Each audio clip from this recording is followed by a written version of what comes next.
Here we are, we're just about to mount a deer. I've done a fair bit on it already. I've done the skull cap, fixed that. I've clayed up the eyes, you can see the eyes there. Done around the mouth and the nose. Now we're just about ready to put some hide glue on it and whack the cape on. So here we go.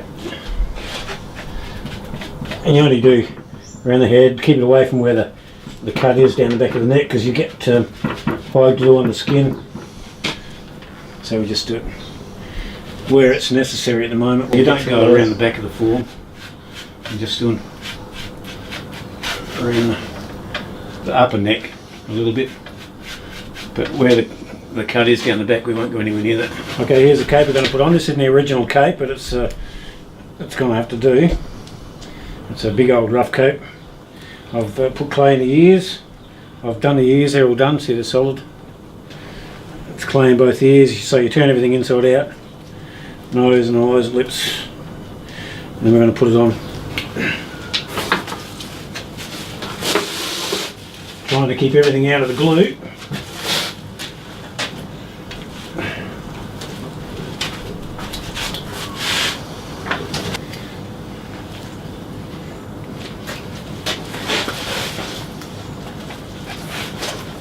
Usually find your centre line of your chest, by your markings on your skin. Made lip tucker, you get everything central. With fallow deer you don't tuck, you tuck a fair bit of the lip, you don't leave too much hanging out, because that's the way they are.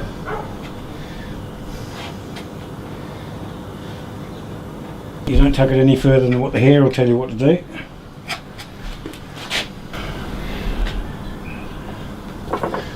Yeah, just tucking the skin.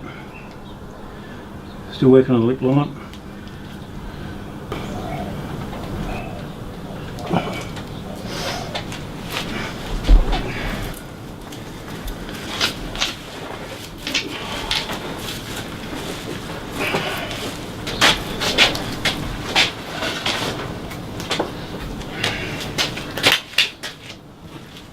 The nose is in place.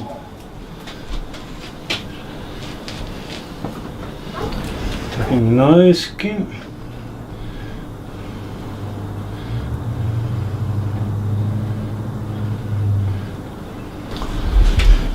You see roughly I've pinned in a couple of spots just to hold it in place. Yeah. Getting the hair shape the right colour. And needs more work around the mouth. Here we are locating the pre-orb slot and tucking it. Like I said before, skin,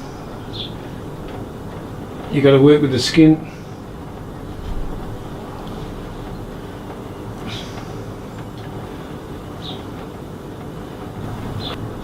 There we go.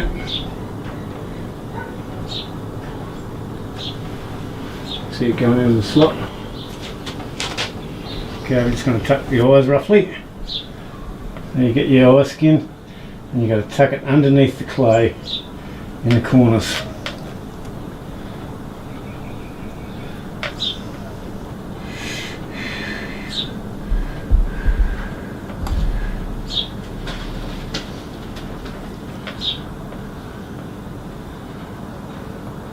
And that's when you sort of start to see the expression.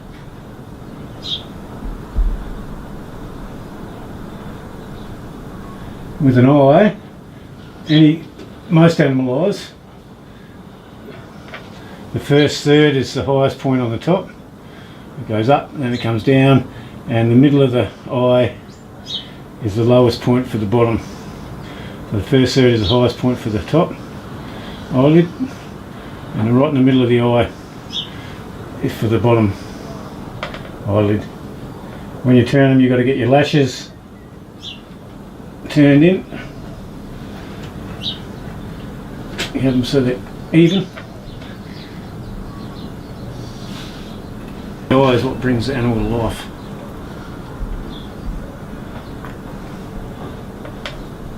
I've got clay right through there so I can mould that later on.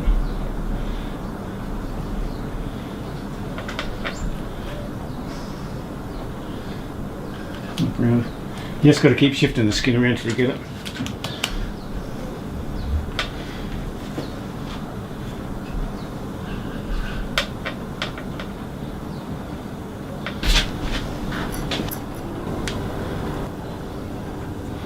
There's a heap of clay under there, so we can move that around. Well, you can see the highest, on a deer, the highest point on the top eyelid is a third of the way. On the bottom, it's right on the bottom, right in the middle. That's what you aim for. This will all be pinned later on, and the clay will be shifted around. I think it'll be moved a bit more. This is only roughly, I've got to sew the back up yet. There's a pre-op. There's clay in there, I'll push that clay in to give it more expression and do all that.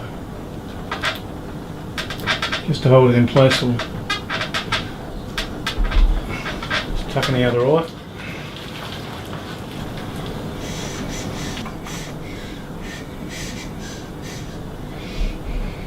Okay, we've got 2 needles going here.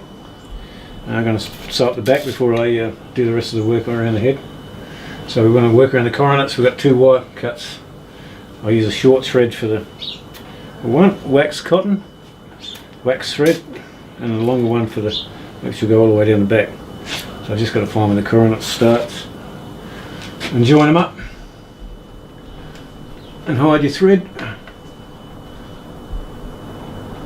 We work with a baseball stitch, which is under, over, under.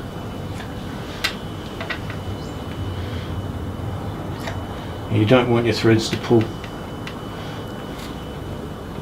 And you always keep your hair out of your threads, that way they won't stand up, especially when it dries. So we've got to get that coronet nice and tight around there. You can do a couple of threads and then pull them tight.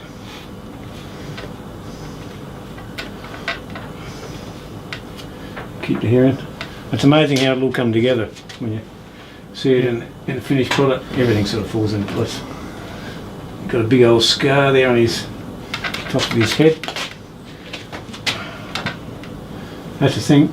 You can't do much about scars, and that's part of the deer anyway. So we're going to go down the other side of the wire cut, and it joins up with together.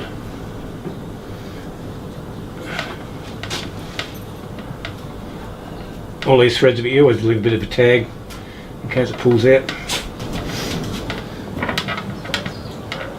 So it's just a bit of a juggling act at the moment. I'm going to pull him up tight around the coronets.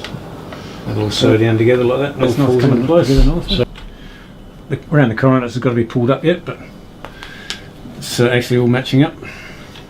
We'll give it a brush later on, sort it all out. We're doing the old baseball stitch. You can actually wet the hair down hard to keep the hair out of your seams. See? Do that. And I've got a bit of glue in the hair there. I'm just getting rid of a bit of that. Making it sit down a bit. We're putting some more clay in the ear butts before we go down any further. Just to shape the ear butts and to set the ears roughly. So we just got to fill it in a little bit. You don't want to put too much. But if you put too much in, you can work it out. You don't want any wrinkles in the skin.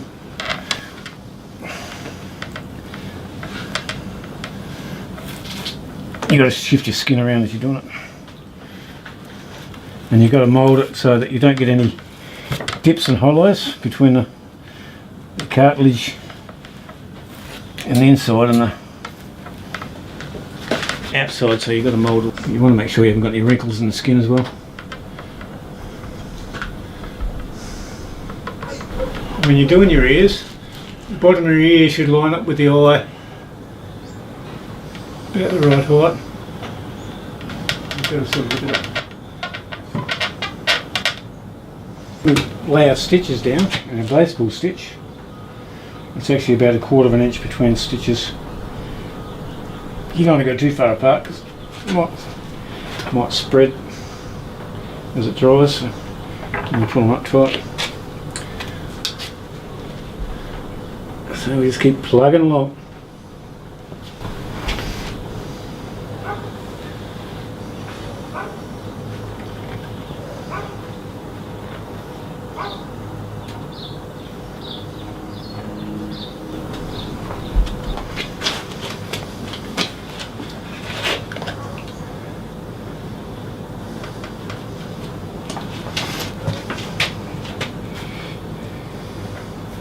Okay, we're sewing down the back of the neck. come together pretty good. It's a bit tight near the end there, but we got it alright. Come up pretty nice. Now we're going to sew down a little bit past the end of the backing board, about to there, and we'll peel it off, put the hide glue on it, and then staple it back up. So we'll just keep on stitching away. These scars are solid, but yeah, it's got a bit of glue in there, and so you just put it out a bit. You mount them semi-damp, you don't mount them dry, and you don't mount them soaking wet. Okay, so we're on the last stitch. So what you do, I've got doubled over stitch here, doubled over thread. You cut one side of the thread, pull it out, and you put one more stitch down.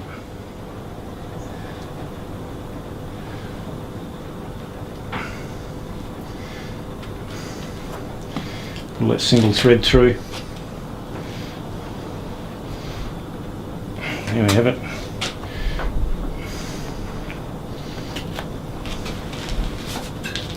And you just tie it off. 3 or 4 knots so she doesn't pull. And what happens with all that excess skin? You just cut that off and nail it to the backing board? Yep, this will be cut off around here after I've rolled it back and put some glue on it. And we'll roll it back, and then you can see exactly where you can. Okay, so we're going to roll the skin back, and then we're going to glue down the neck. We're going to roll this forward. You can see our stitches there. Get it as far forward as we can anyway. We're going to glue it. I can feel the glue there. Just glue the rest of that. And then slide on fairly easy once you do it. It doesn't hurt if you get a bit on the coat.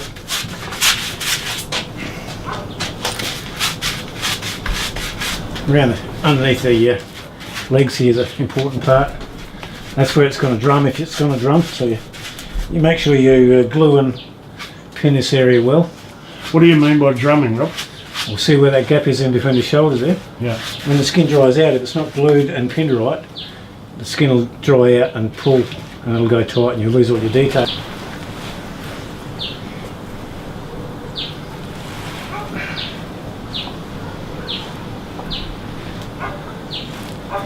We're going to relocate our brisket right in the centre.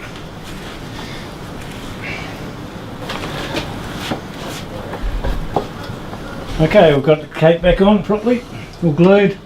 Now I'm just going to trim the excess skin off. I'm just leaving enough skin to staple. But I'm not sure where I cut. I'm coming up to where the back was.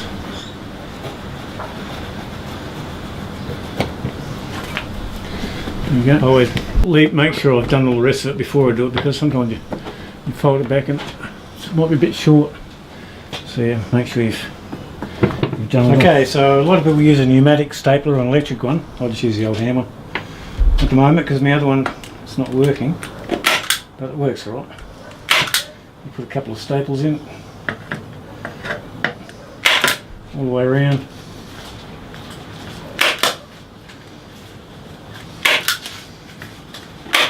Don't pull it too tight, you want to be able to get your detail in your form. If you do get a bad wrinkle, you can always put a cut in it. Then I put it on a backing board later on, which makes this all nice and flat anyway. It dry out and it just flattens it out so it doesn't stick out proud from the wall.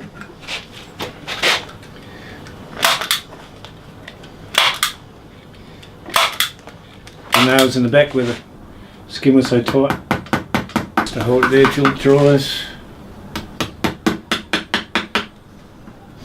The rest of it's pretty good. But I'll come back in the morning again and check it. I'll put a plastic bag on it tonight and check it again in the morning. And I'll keep an eye on it for the next 3 days till everything's dry. Just do any final adjustments, and as long as the clay is still wet, you can still adjust things. But a board on the back, screw a board on the back so that pulls everything in tight, and that way it'll make the skin stay flat, and put it out to dry. But yeah, we just got to do all the carding and adjust the ears and everything. Yeah, you can see it slowly coming together.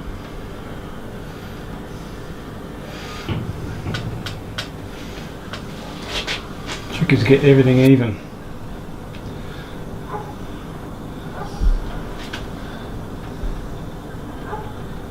The eyes have got to be the same. Ears, nostrils. We're just adjusting things a bit, giving it a bit more character. Yeah, put a bit of, make that those nostrils look a bit more fleshy.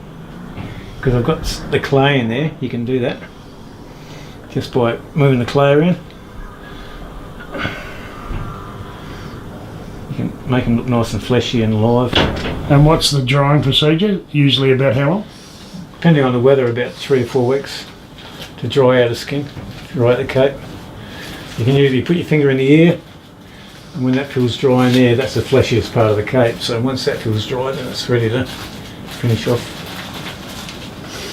But once we've got everything adjusted, we'll whack a heap of pins and card on it and come back tomorrow. But because you want to keep all the facial features. If it drums, you'd lose all that. See the hollows in the face and up around here. Okay, I'm going to work on this brisket. This was a tight area, so it needs a bit of work done on it. It's got a few air bubbles. So I've got some stretchy inner tube. You can stretch that out. It works really good for holding things down. Once you put a few T-pins in it, you stretch it out.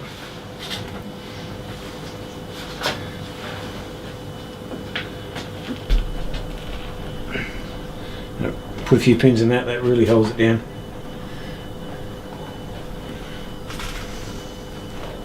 That's what I mean about the drumming. That's where it'll drum if it's coming. That's the main area. And the skin is fairly dry. The hair is fairly dry, so it won't push the hair up at all when it dries out.